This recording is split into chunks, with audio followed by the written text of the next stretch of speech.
الکریم اما بعد فاعوذ باللہ من الشیطان الرجیم بسم اللہ الرحمن الرحیم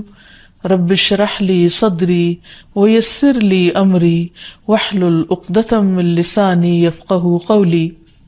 السلام علیکم ورحمۃ اللہ وبرکاتہ۔ ناظرین، پروگرام دعا کیجئے کے ساتھ آپ کی خدمت میں حاضر ہیں۔ آج ہم انشاءاللہ بیماری سے شفا کی دعائیں آپ کے ساتھ شیئر کریں گے۔ صحت اور بیماری انسانی زندگی کے ساتھ ساتھ ہیں۔ انسان کی زندگی کے کوئی بھی 2 دن ایک جیسے نہیں ہوتے۔ آج اگر انسان خوش ہے تو کل اداس ہوگا، اگر آج وہ اپنے جسم میں قوت محسوس کر رہا ہے تو کل بیمار ہو سکتا ہے۔ انسان کے اوپر دن میں بھی کئی بار مختلف طرح کی کیفیات گزرتی ہیں۔ کبھی انسان روحانی طور پر، جذباتی طور پر بیمار ہوتا ہے اور کبھی انسان جسمانی طور پر بیمار ہو جاتا ہے۔ بیماری کی کیفیت صحت کی کیفیت سے مختلف ہوتی ہے اور ہر انسان اس کو محسوس کر سکتا ہے۔ ایسی صورت میں انسان کو دوا کے ساتھ ساتھ اللہ سبحانہ وتعالیٰ کی طرف رجوع کرنا چاہیے اور اپنے لیے خوب خوب دعائیں کرنی چاہیے۔ بعض اوقات بیمار خود اپنے لیے دعا نہیں کر سکتا تو بیمار کی عیادت کرنے والے اور بیمار کو دیکھنے والے، اس کے دوست، رشتہ دار، عزیز، اقربا اور ایون ہسپتال کا عملہ مریض کے لیے ایسی دعائیں پڑھ سکتا ہے جو اس کے لیے شفا یابی کا ذریعہ ہو سکتی ہیں۔ تو بات یہ ہے کہ انسان ہر حال میں اپنے رب کا محتاج ہے اور اسے اپنی ہر ضرورت کے لیے اپنے رب کی طرف رجوع کرنا چاہیے، اور خصوصاً قبولیت کے مواقع پر۔ رات کا پچھلا پہر اس کے لیے بہت مناسب ہے، جب اللہ سبحانہ وتعالیٰ بندوں کو پکارتے ہیں کہ ہے کوئی جو مجھ سے دعا کرے تو میں اس کی دعا قبول کر لوں، ہے کوئی جو مجھ سے سوال کرے تو میں اس کو جواب دوں، ہے کوئی جو مجھ سے استغفار کرے تو میں اس کو بخش دوں۔ تو جب انسان بیمار ہو اور خصوصاً اگر ایسی بیماری کا شکار ہو کہ جس میں بظاہر شفا کی کوئی امید نہ ہو، تو اسے اور بھی زیادہ خشوع و خضوع کے ساتھ اور ایسے اوقات میں اللہ تعالیٰ کی طرف رجوع کرنا چاہیے کہ جلد از جلد صحت یابی ہو سکے۔ اور اس سلسلے میں کبھی بھی انسان کو اللہ تعالیٰ سے مایوس نہیں ہونا چاہیے۔ پھر یہ بات یاد رہے کہ جب انسان دعا کرے تو اس سے پہلے اللہ سبحانہ وتعالیٰ کی تعریف کے کلمات کہنا نہ بھولے۔ تو آئیے آج ہم آپ کو دعا کرنے سے پہلے کچھ نئے کلمات بتائیں گے جو اللہ سبحانہ وتعالیٰ کی حمد و ثنا پر مبنی ہیں۔ ربنا لک الحمد ملء السماوات والارض وملء ما شئت من شیء بعد اہل الثناء والمجد احق ما قال العبد وكلنا لك عبد اللهم لا مانع لما اعطيت ولا معطي لما منعت ولا ينفع ذا الجد منك الجد۔ اے ہمارے رب، تمام تعریفیں تیرے ہی لیے ہیں جن سے آسمان اور زمین بھر جائیں، اور اس کے بعد جو تو چاہے وہ بھی اس سے بھر جائے۔ تو ہی تعریف اور بزرگی کے لائق ہے۔ بندے جو کہتے ہیں تو ان کا سب سے زیادہ حقدار تو ہے، اور ہم سب تیرے بندے ہیں۔ اے اللہ، جسے تو عطا کرنا چاہے اس سے کوئی روک نہیں سکتا، اور جسے تو نہ دینا چاہے اسے کوئی دے نہیں سکتا، اور کسی مرتبے والے کی بزرگی تیرے سامنے کوئی فائدہ نہیں دے سکتی۔ یعنی اللہ سبحانہ وتعالیٰ کے علاوہ کوئی بھی اور ایسا نہیں ہو سکتا جو انسان کی مشکل کو آسان کر سکے۔ تو آئیے اس کے ساتھ ہم دیکھتے ہیں کہ بیماری کے اسباب کیا ہوتے ہیں، بیماریاں کیوں آتی ہیں۔ سب سے پہلی بات تو یہ کہ بیماری اللہ کے اذن سے آتی ہے۔ جب تک اللہ سبحانہ وتعالیٰ کا اذن نہ ہو، انسان پر کوئی کسی قسم کی مشکل آ نہیں سکتی۔ قرآن مجید میں آتا ہے ما اصاب من مصیبت الا باذن اللہ، جو بھی مصیبت آتی ہے وہ اللہ کے اذن سے آتی ہے اور وہ تقدیر کا حصہ ہوتی ہے، اور اس میں اللہ سبحانہ وتعالیٰ کی حکمت اور مشیت کار فرما ہوتی ہے۔ اور وہ کیا ہو سکتی ہے؟ مثلاً اللہ تعالیٰ کسی بندے کے ساتھ بھلائی کا ارادہ کرتے ہیں، اس کے گناہ معاف کرنا چاہتے ہیں، اس کو کسی خاص چیز کی سمجھ دینا چاہتے ہیں، تو اسے تکلیف میں مبتلا کر دیتے ہیں. کیونکہ بعض اوقات انسان زندگی میں اتنا مصروف ہوتا ہے اپنے روزانہ کے روٹین کے کاموں میں کہ وہ ٹھہر کر، رک کر، خاموشی کے ساتھ وقفہ لیے بغیر کوئی ایسی بات سوچتا نہیں کہ جو اسے سوچنی چاہیے، جو اللہ تعالیٰ چاہتے ہیں کہ وہ سوچے. تو جب انسان بیمار ہو جاتا ہے تو ایک اور کنڈیشن میں آ جاتا ہے، وہ آرام کی کیفیت میں آ جاتا ہے. ایسی صورت میں انسان کو وہ باتیں بھی سوچنے کا موقع مل جاتا ہے جو عام طور پر وہ نہیں سوچتا. پھر اسی طرح ہمیں ہمارا دین یہ بھی بتاتا ہے کہ بعض اوقات انسان پر بیماری یا کوئی بھی تکلیف اس کے اپنے ہاتھوں کی کمائی سے آتی ہے، یعنی اس کا اپنا کوئی گناہ یا قصور ہوتا ہے جس کی بنا پر اسے وہ تکلیف پہنچتی ہے. قرآن مجید میں آتا ہے وَمَا أَصَابَكُم مِّن مُّصِيبَةٍ فَبِمَا كَسَبَتْ أَيْدِيكُمْ وَيَعْفُو عَن كَثِيرٍ، اور تمہیں جو بھی مصیبت پہنچی تو وہ اس وجہ سے ہے جو تمہارے ہاتھوں نے کمایا، اور وہ بہت سی چیزوں سے درگزر کر جاتا ہے. اسی طرح بعض اوقات انسان کی بیماریاں اس کے کسی گناہ کا نتیجہ ہوتی ہیں. عمر رضی اللہ عنہ نے جب عباس رضی اللہ عنہ سے بارش کی دعا کرنے کے لیے کہا تو انہوں نے کہا اے اللہ، بے شک مصیبتیں گناہوں کی وجہ سے ہی نازل ہوتی ہیں اور انہیں صرف توبہ ہٹا سکتی ہے. پھر اسی طرح ایک اور روایت میں آتا ہے رسول اللہ صلی اللہ علیہ وسلم نے فرمایا جب بھی کسی رگ یا آنکھ کو نقصان پہنچتا ہے تو وہ کسی نہ کسی گناہ کی وجہ سے ہوتا ہے، لیکن جو تکالیف اللہ تعالیٰ ویسے ہی ٹالتا رہتا ہے وہ کہیں زیادہ ہو جاتی ہیں. پھر اسی طرح بعض بیماریاں انسانوں کے اعلانیہ گناہوں کی وجہ سے بھی ہوتی ہیں، جیسے کہ ایک حدیث میں آتا ہے جب کسی قوم میں بدکاری عام ہو جاتی ہے اور وہ اعلانیہ اس کا ارتکاب کرتے ہیں تو ان میں طاعون اور ایسی مختلف بیماریاں پھیل جاتی ہیں جو کہ ان سے پہلے گزرے ہوئے لوگوں میں نہ تھی. ابو امامہ باہلی سے روایت ہے کہ نبی صلی اللہ علیہ وسلم نے فرمایا جس بندے کو بھی بیماری سے پچھاڑ دیا گیا ہو تو اللہ تعالیٰ اسے جب بیماری سے اٹھاتا ہے تو وہ پاک ہوتا ہے. تو یہ ایک حقیقت ہے کہ انسان کے گناہ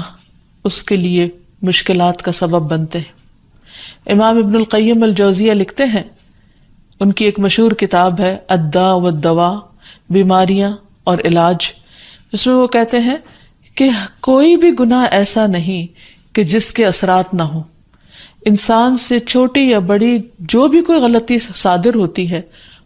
اس کے نتیجے میں کچھ نہ کچھ اثرات اس کی زندگی پر ضرور پڑتے ہیں. ہاں اگر اللہ تعالیٰ معاف کر دے تو وہ اور بات ہے، ورنہ ہر گناہ کی ایک تاثیر ہوتی ہے، اور ان تاثیرات میں سے ایک چیز یہ ہے کہ انسان مختلف قسم کی بیماریوں میں مبتلا ہو جاتا ہے. اسی لیے ہم دیکھتے ہیں کہ جب انسان بیماری میں مبتلا ہوتا ہے تو اللہ تعالیٰ اس بیماری کو اس کے گناہوں کا کفارہ بنا دیتے ہیں. جیسے حدیث میں آتا ہے کہ جس مسلمان کو کانٹا چبھے یا اس سے زیادہ کوئی تکلیف پہنچتی ہے تو اللہ تعالیٰ اس کے ذریعے اس کے گناہوں کو اس طرح دور کر دیتا ہے جس طرح درخت سے اس کے پتے جھڑتے ہیں. تو اس سے ہمیں یہ پتہ چلتا ہے کہ بیماریوں کے آنے کے مختلف اسباب ہوتے ہیں. بیماری بہرحال جس بھی وجہ سے آئے، لیکن اصل چیز دیکھنے کی یہ ہے کہ مومن کا رویہ کیا ہے. مومن کو اگر کوئی کانٹا بھی چبھتا ہے تو وہ اس پر صبر کرتا ہے. اس لیے بیماری یا تکلیف کے آنے پر انسان کو اللہ سے راضی رہنا چاہیے، شکوہ نہیں کرنا چاہیے، کیونکہ جو اللہ سے راضی ہو جاتا ہے کسی آزمائش پر، اللہ تعالیٰ بھی اس سے راضی ہو جاتا ہے. پھر اسی طرح اللہ تعالیٰ کا شکر ادا کرنا چاہیے، کیونکہ بیماری اس سے زیادہ شدید بھی ہو سکتی تھی. لہٰذا انسان کو اللہ تعالیٰ جس حال میں رکھے انسان اس پر شکر گزار رہے. پھر یہ کہ انسان کسی بھی بیماری میں کسی بھی قسم کی ہو اور زندگی کے کسی بھی حصے میں ہو اس میں مایوس نہ ہو، پر امید رہے کہ بیماری دور ہو جائے گی. پھر اسی طرح اگر بیماری طول پکڑ جائے تو انسان کو گھبرانا نہیں چاہیے، کیونکہ ہر گزرنے والا لمحہ انسان کے درجات میں اضافے کا سبب بنتا ہے اور اس کے گناہ مسلسل جھڑتے چلے جاتے ہیں حتیٰ کہ انسان بالکل پاک صاف ہو جاتا ہے. پھر اسی طرح انسان کو بیماری کی حالت میں دوسروں سے شکوے شکایات نہیں کرنے چاہیے، کیونکہ بیماری اللہ کے اذن سے آتی ہے، اور جب انسان ہر ایک کے آگے رونے لگتا ہے تو گویا وہ اللہ تعالیٰ کا شکوہ کر رہا ہوتا ہے، جو چیز اللہ تعالیٰ کو پسند نہیں. پھر اسی طرح منہ سے برے الفاظ نہیں نکالنے چاہیے، بیماریوں کو کوسنا نہیں چاہیے، اور پھر ایسے الفاظ نہیں ادا کرنے چاہیے کہ مجھے لگتا ہے کہ اس بیماری میں میری زندگی چلی جائے گی، یا یہ کہ کسی مریض کی عیادت کے لیے جا کر اس کو اس قسم کی بات نہیں کرنی چاہیے، خواہ کتنی ہی خطرناک بیماری کیوں نہ ہو، ہمیشہ اسے امید دلانے چاہیے، کیونکہ مایوسی کے الفاظ اور برے بھلے اور منفی قسم کی باتیں اللہ تعالیٰ کو پسند نہیں، اور انسان ویسے بھی جیسے سوچتا ہے پھر اس کے ایکشن اس کے مطابق ہونے لگتے ہیں۔ اب یہ ہے کہ انسان بیماری میں دوا ضرور کرے، کیونکہ حدیث میں آتا ہے کہ اللہ تعالیٰ نے کوئی بیماری ایسی نہیں اتاری جس کے لیے دوا نہ اتاری ہو۔ ہاں، جسے معلوم ہو اسے معلوم ہوتا ہے، اور جسے نہیں معلوم ہوتا اسے نہیں معلوم ہوتا۔ بعض اوقات اللہ تعالیٰ ڈاکٹر کے دل میں ڈال دیتا ہے اور اس کا علاج اس کو سمجھ میں آ جاتا ہے، اور بعض اوقات وہ بیماری لا علاج ہوتی ہے، حالانکہ اس کا علاج موجود ہوتا ہے مگر کسی کو بھی علاج سمجھ میں نہیں آتا۔ بہرحال نوعیت کچھ بھی ہو تو علاج ضرور کراتے رہنا چاہیے، اور کبھی مایوس نہیں ہونا چاہیے کہ اس بیماری کا علاج ہو نہیں سکتا، نہیں، ایک کے بعد ایک کوشش انسان کرتا رہے، اور جب اللہ کا اذن ہوگا بیماری دور ہو جائے گی۔ اور اس کے ساتھ ساتھ انسان یہ بھی یقین رکھے کہ شفا اللہ کے ہاتھ میں ہے، کسی ڈاکٹر کے ہاتھ میں نہیں، کسی انسان کے ہاتھ میں نہیں، کیونکہ جب تک اللہ کا اذن نہ ہو شفا نہیں ہو سکتی، خواہ کوئی کتنا بھی بڑا ڈاکٹر کیوں نہ ہو۔ اسی لیے نبی صلی اللہ علیہ وسلم کی دعاؤں کے آخر میں آتا ہے کہ لا شفا الا شفاؤک، کوئی شفا نہیں مگر تیری ہی شفا، یعنی جو اللہ سبحانہ وتعالیٰ اپنے بندے کو شفا عطا کرے۔ پھر اسی طرح یہ ہے کہ حضرت ابراہیم علیہ السلام نے اللہ سبحانہ وتعالیٰ کے بارے میں فرمایا تھا کہ وَإِذَا مَرِضْتُ فَهُوَ يَشْفِينِ، کہ جب میں بیمار ہوتا ہوں تو وہی مجھے شفا دیتا ہے، یعنی اللہ تعالیٰ ہی اس بیماری کو دور کرتا ہے۔ اسی طرح ایک اور روایت سے بھی پتہ چلتا ہے کہ شفا دراصل اللہ سبحانہ وتعالیٰ کے ہاتھ میں ہے۔ حضرت عائشہ سے مروی ہے کہ رسول اللہ صلی اللہ علیہ وسلم دم کیا کرتے تھے اور یہ دعا پڑھتے تھے، امسح البأس رب الناس بیدک الشفاء لا یکشف الکرب الا انت، اے لوگوں کے رب تکلیف کو دور کر دے، تیرے ہی ہاتھ میں شفا ہے، تیرے سوا اس کو دور کرنے والا اور کوئی بھی نہیں۔ پھر اسی طرح انسان جب کسی بیمار کی عادت کے لیے جائے تو اس پر بھی دعا پڑھے اور اس کے لیے دعا کرے۔ رسول اللہ صلی اللہ علیہ وسلم نے فرمایا، جو مسلمان کسی ایسے بیمار کی عیادت کے لیے اس کے پاس آئے جس کی موت کا وقت قریب نہ آیا ہو اور 7 مرتبہ یہ پڑھے، اسأل اللہ العظیم رب العرش العظیم ان یشفی فلانا من وجعہ، میں اس عظمت والے اللہ سے سوال کرتا ہوں جو عرش عظیم کا رب ہے کہ فلاں کو اس کی تکلیف سے شفا عطا فرمائے، تو اللہ عز و جل اسے شفا عطا فرما دیتا ہے۔ اور پھر ہم دیکھتے ہیں